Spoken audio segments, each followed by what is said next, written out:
Salam sejahtera Malaysia, denyut nadi suara rakyat bergema di channel ini. Jangan lupa tekan butang subscribe, like dan share. Malaysia kita punya, cintai Malaysiaku, kita jaga kita.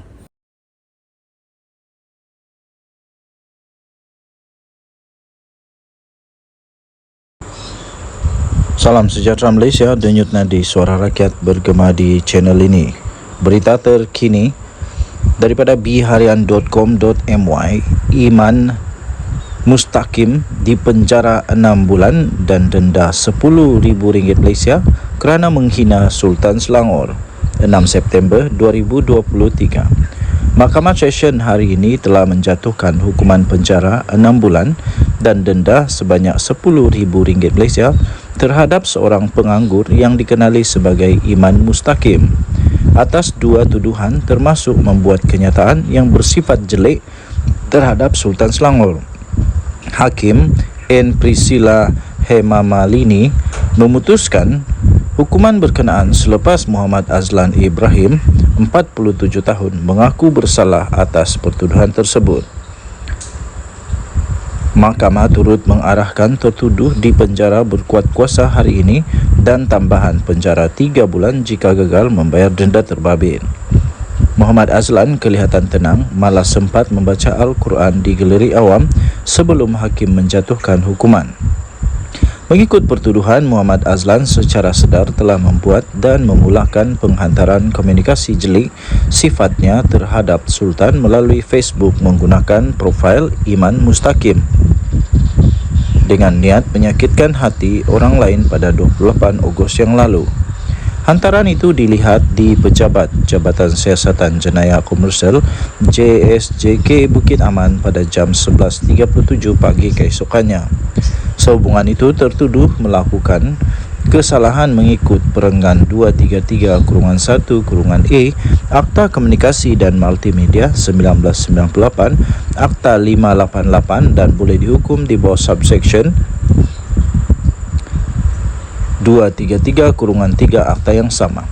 Tertuduh boleh didenda tidak melebihi RM50,000 atau dipenjarakan tidak lebih setahun atau kedua-duanya jika disabitkan kesalahan. Selain boleh didenda selanjutnya RM1,000 Malaysia bagi setiap hari kesalahan itu diteruskan selepas sabitan. Muhammad Azlan juga didakwa telah gagal memberi kata laluan kepada laman profil aplikasi Facebook Iman Mustaqim yang diminta Inspektor Syahrir Muhammad di lokap Ibu Pejabat Polis Daerah IPD Dangwangi jam 11.23 pagi 31 Ogos yang lalu. Kesalahan mengikut Seksyen 249 dan 242 Akta Komunikasi dan Multimedia 1998, Akta 588 yang memperuntukkan denda tidak lebih RM100,000 atau dipenjarakan tidak lebih 2 tahun atau kedua-duanya sekali jika disabitkan kesalahan. Sebelum mahkamah menjatuhkan hukuman, Muhammad Azlan yang tidak diwakili peguam merayu hukuman ringan atas alasan tidak bekerja manakala ibunya uzur di kampung. Saya juga perlu bawa bapa saudara yang buta ke hospital untuk ambil ubat, katanya. Bagaimanapun, Timbalan Pendakwa Raya Abdul Malik Ayub memohon tertuduh dikenakan hukuman penjara dan denda tinggi. Katanya, kesalahan dilakukan adalah serius kerana memuat naik hantaran yang bersifat jelik, menyakitkan hati orang dan telah menghina Sultan Selangor, katanya lagi. Denyut nadi suara rakyat bergema di channel ini. Jangan lupa untuk tekan butang subscribe, like dan share. Malaysia kita punya, cintai Malaysiaku, kita jaga kita. Kita jumpa lagi. Selamat pagi Malaysia. Bye-bye. Salam sejahtera Malaysia, denyut nadi suara rakyat bergema di channel ini. Adun UMNO yang telah menghadiri program Perikatan Nasional pada hari ini minta untuk dipecat daripada parti UMNO. Adun Rembia iaitu Muhammad Jailani Khamis yang telah dihadapkan ke Lembaga Disiplin UMNO kerana hadir ke program Perikatan Nasional pada bulan lalu, meminta agar parti itu memecat dirinya. Ini baru gentleman, mengakui salah dan rela untuk menghadapi konsekuensi, menghadapi akibat daripada perbuatan. Dan beliau sendiri mahu supaya dia dipecat. Senanglah kerja UMNO, pecatlah, senang saja kan. Dalam jawapannya kepada surat tunjuk sebab lembaga disiplin kepadanya, Jailani mempertahankan kehadirannya di program tersebut dan berkata ia bukan sabotaj kepada UMNO.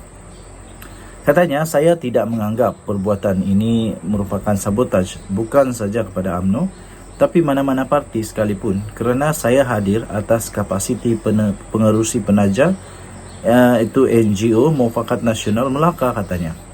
Tambahnya lagi, saya tidak terlibat menjadi penceramah maupun memberikan kenyataan secara umum serta mengaibkan mana-mana individu, termasuklah membuat kenyataan yang menjejaskan mana-mana parti politik, sekalipun sewaktu kempen di dalam 2 insiden yang dihadirinya hari ini, katanya.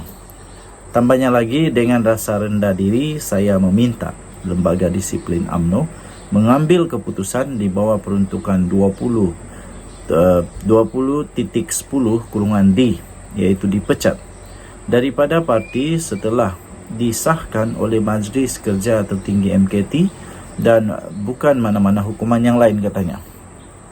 Tambahnya lagi, saya tidak mahu malukan UMNO.